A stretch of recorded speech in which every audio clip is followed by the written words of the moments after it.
네, 할렐루야. 네, 한 주간 동안 다들 또 평안하셨습니까? 또 매주마다 이렇게 보는 얼굴들을 또 예배 자리에서 또 볼 때마다 또 이렇게 기쁨이 있습니다. 이게 한 주간 동안의 삶을 이게 표정들을 보면 어떻게 살았는지 대충 이게 짐작이 되거든요.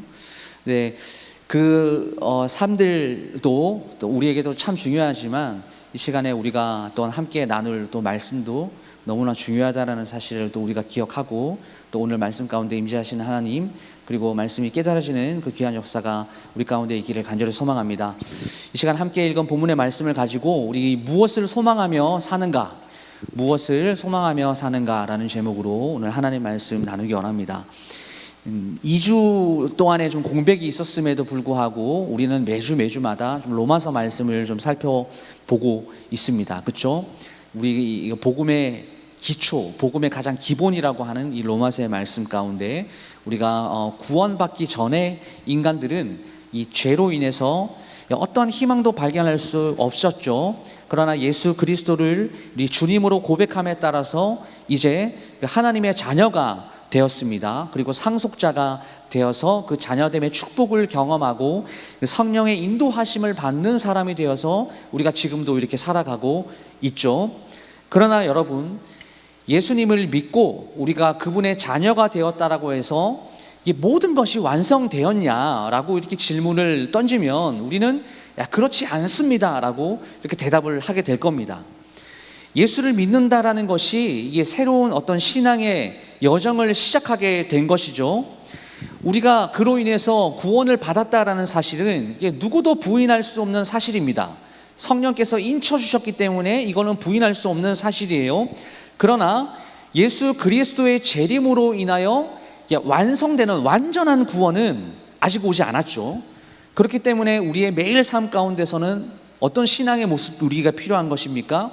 여전히 우리가 이게 죄성이 남아있기 때문에 우리의 삶 가운데서 자신을 부인하고 예수 그리스도의 십자가를 지고 그 성령의 인도하심에 따라서 내 삶을 내어 맡기며 조금씩 걸어가면서 이렇게 성숙한 그리스도인으로 예수를 닮은 성도로 마지막 날 그 주님을 만나서 육체의 부활을 경험하게 될 그 순간까지 기대하고 고대하며 살아가야 하는 것이 이 땅에 남겨진 우리 그리스도인들의 모습, 신앙의 모습이라고 이야기할 수가 있겠죠. 오늘 본문 말씀은요, 그러니까 이러한 마지막 날의 완전한 구원을 그 인간만이 그 고대하고 갈망하는 것이 아니라 모든 피조물들도 고대한다라는 사실, 그리고 하나님의 영광을 그렇게 기다리며 갈망하며 고대하는 그런 사람들에게 주시는 은혜가 무엇인지 이것을 오늘 밝히고 있는 본문이에요. 본문 오늘 길잖아요. 그래서 이 본문을 좀 알기 쉽게 좀 이렇게 묶어서 알려드리면, 먼저 첫 번째는요, 18절 말씀은 장차 올 영광과 비교할 수 없는 현재 고난을 사도 바울이 이야기를 하고 있어요. 19절부터 22절까지 말씀은 제가 오늘 말씀드렸지만 인간뿐만이 아니라 모든 피조물이 구원을 갈망하고 있다라는 내용이 담겨져 있고, 그리고 23절에서 25절까지는 그 피조물뿐만이 아니라 모든 인간들도 영원한 나라로서 그 영생을 간절히 기다리고 있다라는 부분들을 좀 설명하고 있고, 26절에서 30절까지 하나님의 영광을 고대하는 사람들에게 어떤 은혜를 주시는가가 기록되어 있습니다. 이 구절만 딱 살펴도 저 마지막 부분 26절에서 30절까지의 말씀이 오늘 말씀의 어떤 하이라이트, 결론이라고 우리가 생각을 해볼 수가 있겠죠. 그렇기 때문에 오늘 저 말씀 26절부터 30절 그 은혜를 주시는 그것까지 가기 전에 어떤 말씀들이 기록이 되어 있는지 우리가 함께 본문을 살펴보도록 하겠습니다. 18절 말씀 보시면, 생각하건대 현재의 고난은 장차 우리에게 나타날 영광과 비교할 수 없도다라고 기록을 하고 있죠. 지난 시간 17절 말씀에 바울이 이렇게 얘기했어요. 상속자인 우리가 그와 함께 영광을 받기 위해서 고난도 받아야 된다라는 말을 했습니다. 그리고 동시에 우리가 받을 고난이 오늘 본문에 장차 우리에게 나타날 영광과 비교가 되지 않는다라고 이렇게 이야기를 하죠. 그러면 여기서 말하는 고난이 무엇일까요, 여러분? 고난은요, 로마서 지금까지 제가 설교했던 부분들을 좀 잘 생각해 보세요. 우리 내면에는 하나님의 법이 있고 그리고 죄의 법이 있습니다. 이 두 가지가 계속 투쟁하면서 싸우고 있는 현장이에요. 영적인 전쟁이 계속 일어나고 있는 현장이란 말이에요. 그런 삶 가운데서 이 성도들에게 찾아오는 그 비참함과 절망의 상태, 그러니까 무엇을 해봐도 우리가 극복할 수 없는 인간의 한계들이죠. 구원이라는 건 우리와 상관이 없는 거예요. 우리는 그냥 예수님이 우리 삶 가운데 개입하셔서 우리를 구원해 주지 않았다면 우리는 그냥 죽어서 지옥에 가는 그냥 불행한 심판과 저주를 받은 사람들이죠. 그 비참함과 절망한 상태에 관계가 있는 고난, 그리고 이 로마서가 기록될 당시 그 환경과 문화와 상황 가운데서 교회가 외부적으로 받는 모든 핍박들, 이것을 여기서 말하는 고난이라고 우리가 이야기할 수가 있겠습니다. 그래서 바울이 우리가 이미 예전에 봤던 본문인데요, 로마서 5장 1절부터 11절 본문에서 이런 말을 해요. 내가 환난 중에서도 기뻐할 수 있는 이유는 그 환난이 소망을 이루기 때문이다 라고 말을 했습니다. 그러니까 그 소망이 뭐예요? 지금 내가 당하고 있는 이 고난, 이 환난을 이겨낼 수 있는 힘과 능력이 된다라는 말이죠. 그러니까 이런 맥락에서 로마서에서 나오는 이 소망과 그리고 장차 우리에게 나타날 영광, 이것은 그냥 같은 의미라고 볼 수가 있습니다. 여기서 영광은요, 4장 13절과 14절에 상속자라는 말이 등장하거든요. 이거와 같은 의미예요. 다시 제가 좀 쉽게 말씀드려서, 마지막 날에 그리스도께서 재림하시는 날에 우리가 상속자의 신분으로 육체의 부활을 입어서 주님과 함께 하나님이 계신 그 천국에 들어가서 영생하면서 사는 것, 이것이 바로 뭐예요? 장차 우리에게 나타날 영광이다라는 거죠. 그런데 여러분, 이것이 확실한 주님의 말씀이기 때문에, 반드시 이루어질 하나님의 말씀이기 때문에 이 사도 바울의 의도는 뭐겠습니까? 비록 지금 너희들의 삶이 고난이 많고 환난을 겪고 때로는 순교하는 그런 상황 가운데 놓여 있다라고 할지라도 이렇게 복음이 주는 소망을 가지고 버텨라, 견뎌라, 살아내라, 지금 이런 얘기를 하고 있는 거죠. 여러분, 초대교회 시대에 많은 그리스도인들이요, 우리가 뭐 다니엘서만 읽어봐도, 그 다음에 구약, 신약을 다 읽어봐도요, 이렇게 순탄한 적이 없었습니다. 지금 시대처럼. 사자의 먹이가 되는 것은 당연한 일이었고, 어떨 때는 막 산채로 불에 타 죽어야 되는 그런 핍박을 받을 때도 있었고요.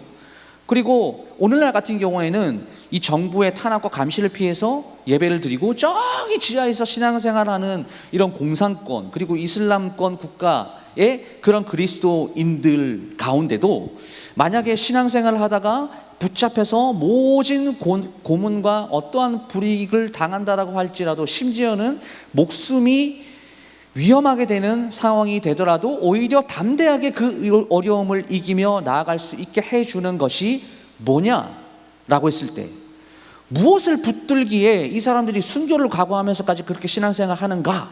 이것이 바로 사도 바울은 장차 우리가 맛보게 될 영광의 영광, 그것을 소망하는 것이다 라고 바울이 이야기하고 있는 거예요. 19절 말씀 보시면, 그게 피조물이 고대하는 바가 하나님의 아들들이 나타나는 것이다 라고 이렇게 기록을 하고 있죠. 그러니까 사도 바울이 지금까지는, 지금 잘 들으셔야 돼요, 지금까지는 인간에게 초점을 맞췄습니다. 그래서 복음의 진리 가운데서의 그 회복, 그리고 구원을, 인간들이 받을 구원들을 설명했단 말이에요. 그런데 19절 말씀에서는 그 구원을 조금 더 확대를 시켜가지고 인간뿐만이 아니라 인간 외의 다른 피조물을 좀 약간 의인화시켜서 그 장차 맛볼 영광에 대해서 설명을 하고 있어요. 그러니까 본문에서 말하는 이 피조물은 우리가 알다시피 피조 세 개를 뜻하는 건데요, 이게 사람이라고 생각하실 분들도 있을 겁니다. 그런데 지금까지는 인간이 아니라 이제 피조물은 보통 동물과 식물들을 말해요. 그러니까 자연 만물을 말하는 거란 말이에요. 그러니까 재밌는 것은 본문이 이러한 피조물이 진짜 가장 원하는 게 있는데, 그것이 하나님의 아들들이 나타나는 것이다 라고 이야기를 하고 있어요. 여러분, 놀랍죠?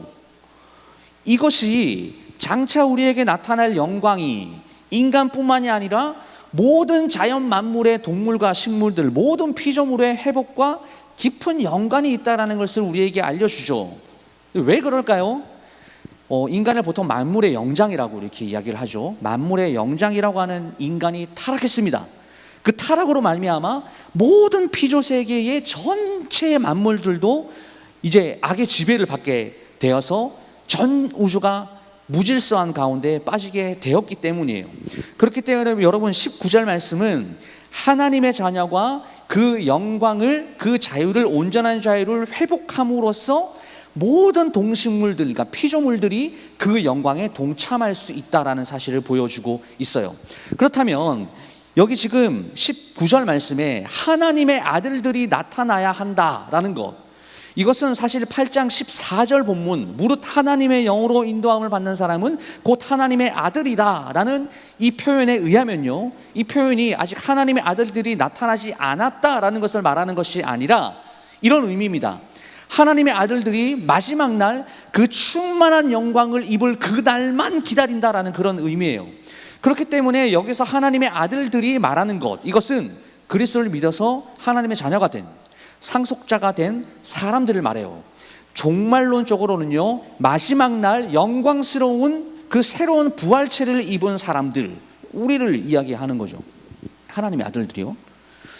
그러면 20절에서 22절까지 본문에서는요, 그렇다면 왜 피조물들이 이렇게 하나님의 아들들, 마지막 날 영광스럽게 그 부활체를 입어서 완전한 구원이 나타나야 하는 그 하나님의 아들들, 그 부활체를 입은 사람들이 왜 나타나는지, 그리고 그것을 왜 소망하고 왜 고대하는지에 대한 답을 소개합니다. 20절 말씀 보세요.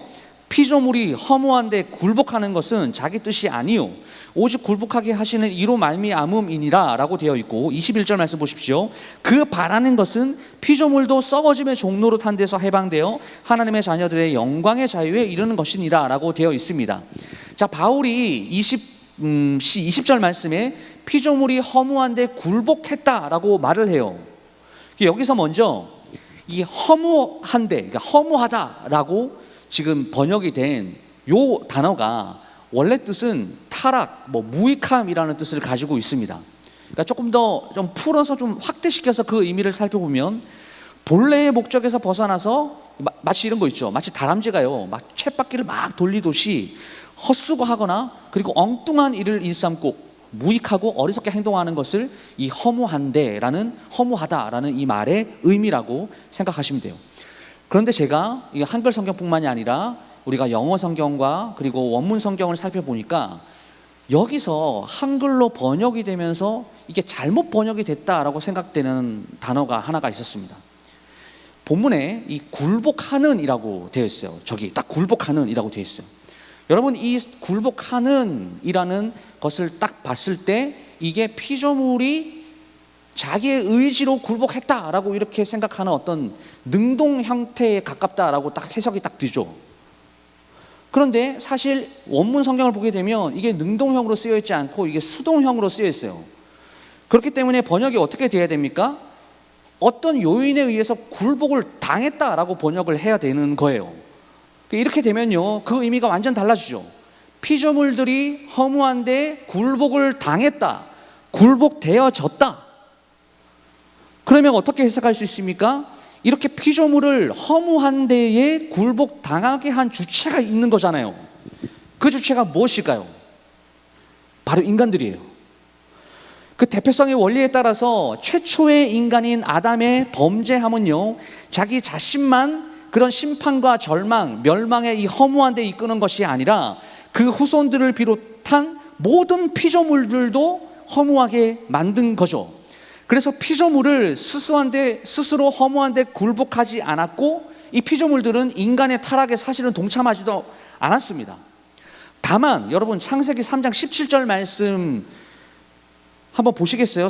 성경책 가지고 계신 분들이나 스마트폰으로 한번 확인해 보십시오. 창세기 3장 17절 말씀이 아담에게 이르시되 내가 내 아내의 말을 듣고 내가 내게 먹지 말라 한 나무의 열매를 먹었은즉 땅은 너로 말미암아 뭐라고 되어 있어요? 저주를 받고라고 되어 있어요. 땅은 너로 말미암아 저주를 받고 너는 네 평생에 수고하여야 그 소산물을 먹으리라.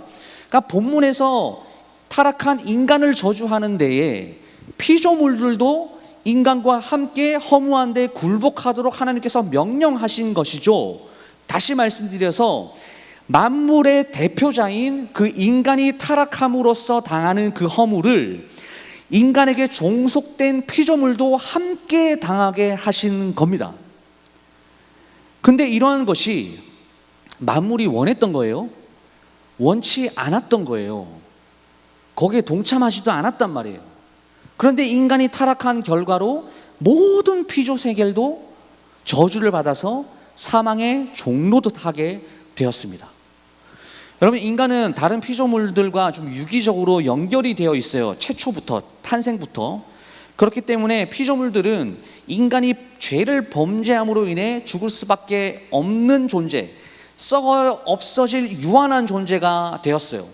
그러니까 인간뿐만이 아니라 세상의 모든 피조물들도 유한한 존재, 썩어 없어질 존재가 되었는데, 근데 이런 상태에서 이 피조물들이 이런 썩어짐과 유한함으로부터 벗어날 수 있는 유일한 방법이 뭐겠습니까? 본문에 나와 있는 죄인된 인간이 회개하여서 하나님의 자녀가 되어 그 영광의 자유에 이르게 될 때예요.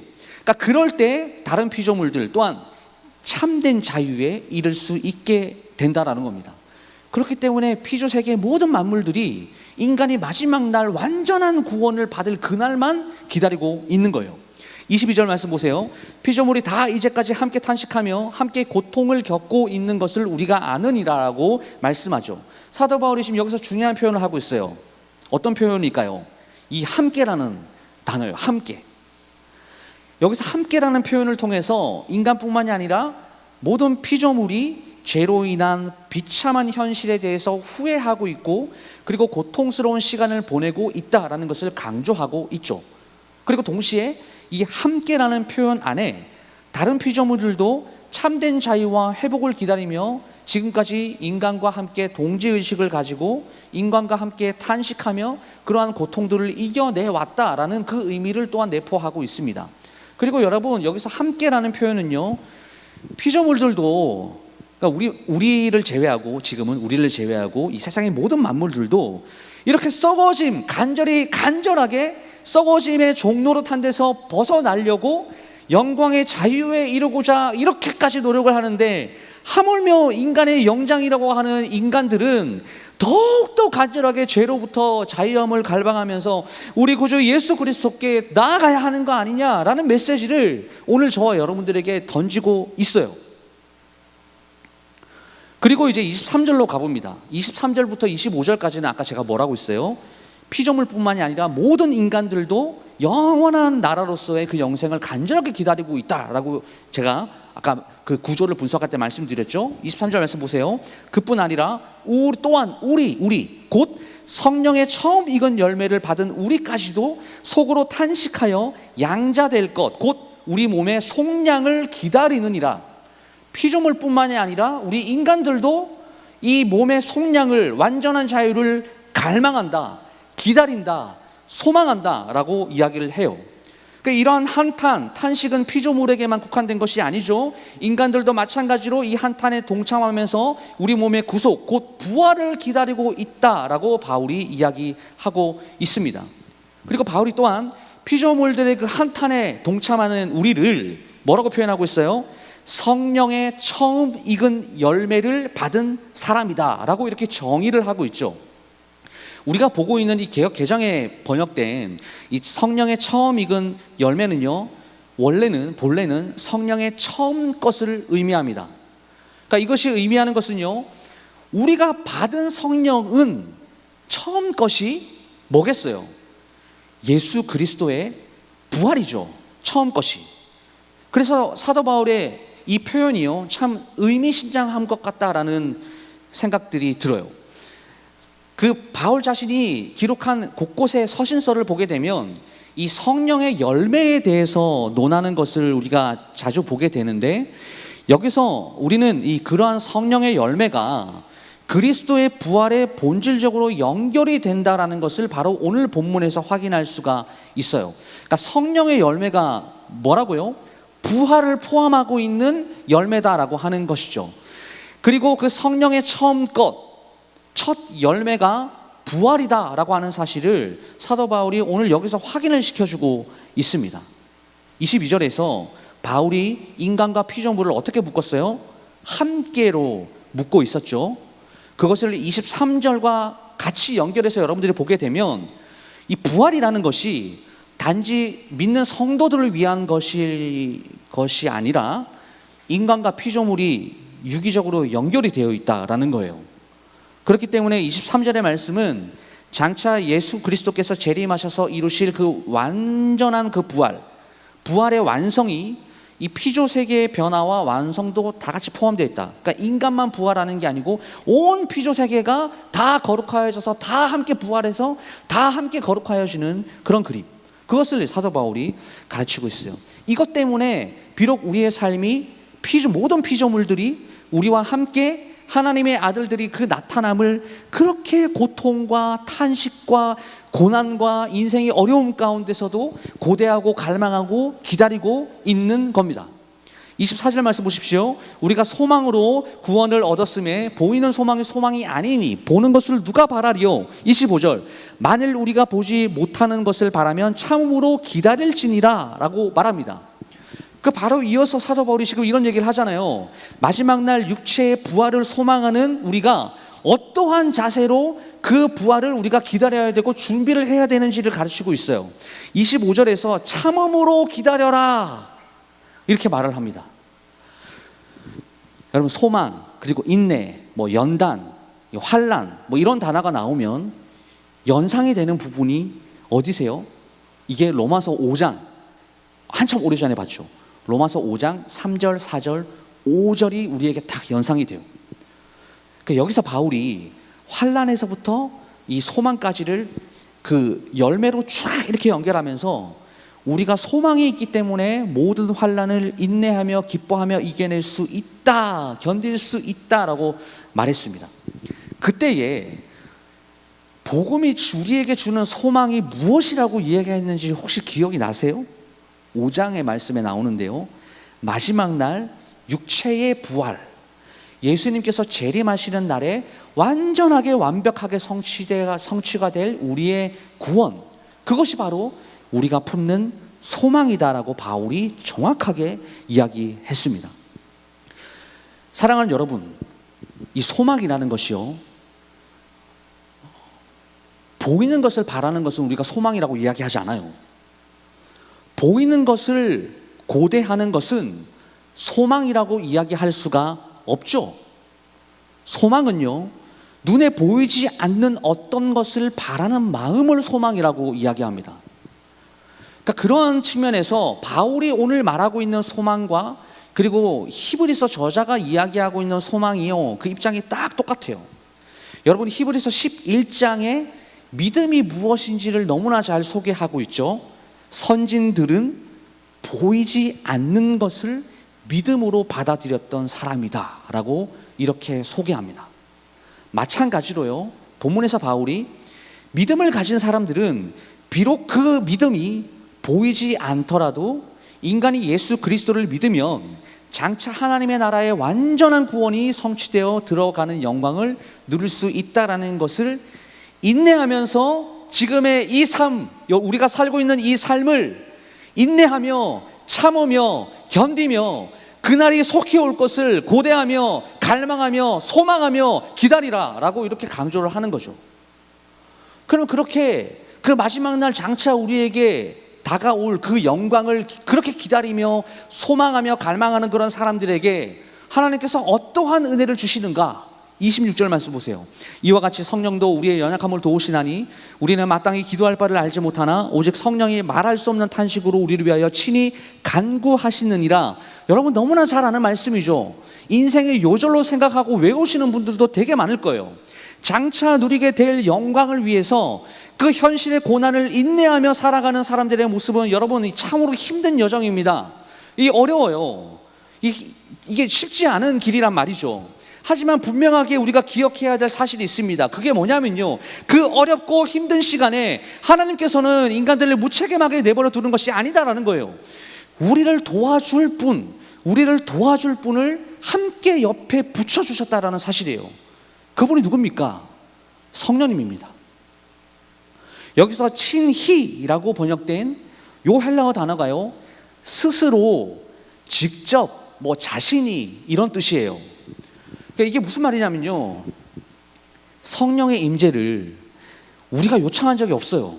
우리가 먼저 요청을 하지 않았지만 성령께서 우리를 위하여 친히 스스로 우리에게 다가오셔서 청원을 하신 그런 것들을 말하고 있는 겁니다. 그러니까 다시 말하면 성령께서는요, 우리가 찾고 우리가 찾지 않고, 그리고 때로는 성령을 떠난 삶을 여전히 살고 있음에도 우리를 성자 예수님과 같은 마음으로 여전히 포기하지 않으시고 우리를 사랑하시고, 그리고 믿음 이후에 우리 안에 내주하시면서 우리와 늘 동행하시면서 말할 수 없는 탄식으로 하나님께 간구하시는, 청원하시는 분이다라는 거죠. 성령께서 친히 우리의 고통을 함께 느끼시고, 우리의 어려움을 함께 느끼시고, 우리의 문제가 무엇인지 그 문제를 동일하게 같이 느끼시면서 그 공감과 우리와 함께 하시는 그 성령께서 하나님께 청원하는 모습이 지금 26절에 나타나 있는 거죠. 여러분, 26절은요, 성령 하나님께서 우리와 함께 계신다라는 것, 그리고 성도가 하나님의 양자로 입양되었다라는 것, 이것을 보증해 주시고 우리를 진리로 인도해 주시고, 그리고 그 자녀들이 마땅히 기도할 바를 알지 못하고 기도할 때라도 성령께서는 탄식으로 그 자녀를 인도하여 주신다라는 것을 이야기를 하고 있습니다. 이것이 믿는 자들이 마지막 날을, 그 구원을 갈망하는 사람들에게 주시는 은혜예요.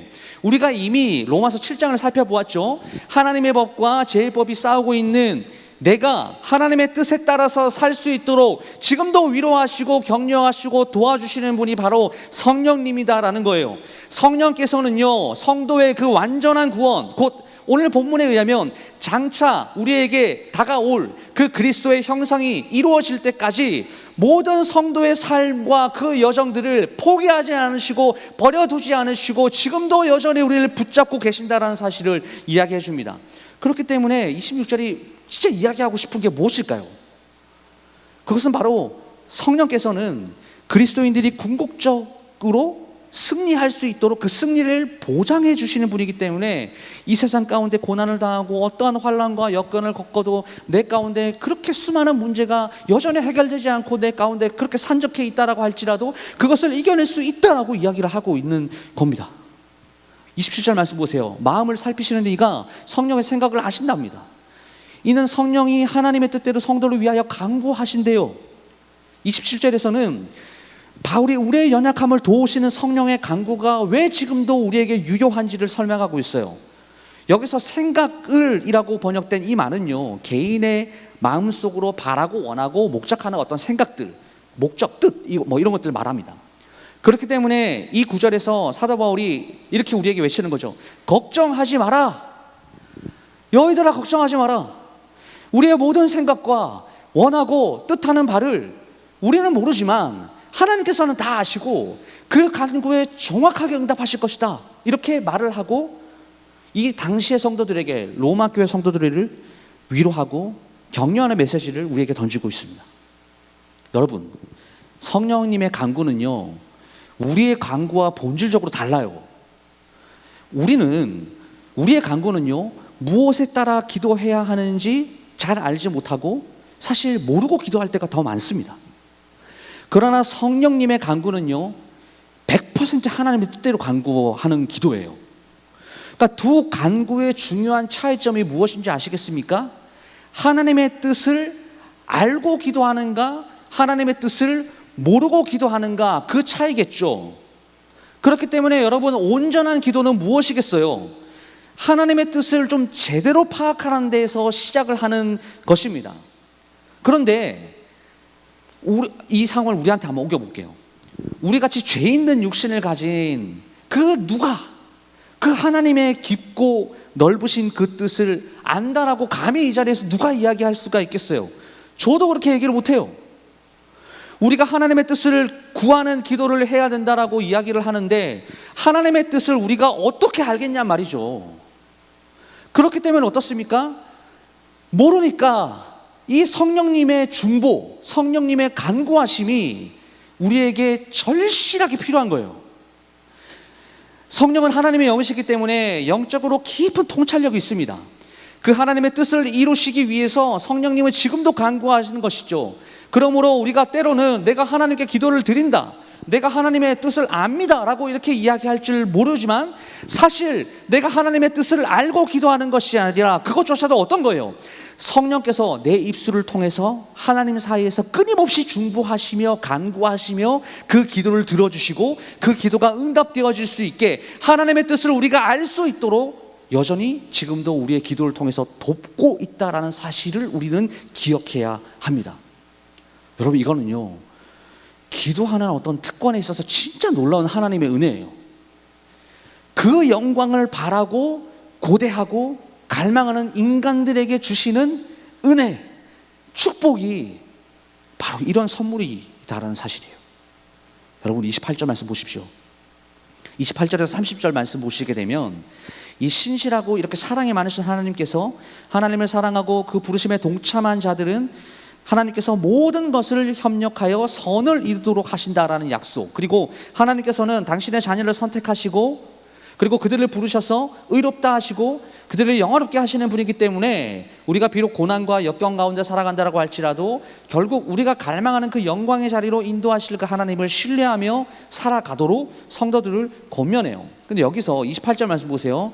부르심을 입은 자들이 모든 것이 협력하여 선을 이룬다 라는 말이 나옵니다. 진짜 많이 들어보시죠, 여러분? 제가 말씀드릴게요. 이 구절을 많은 목회자들이 이 지금 우리가 봐왔던 이 문맥과 상관없이 아무렇게나 해석을 하고 아무렇게나 인용하는 것을 너무나 많이 보게 돼요.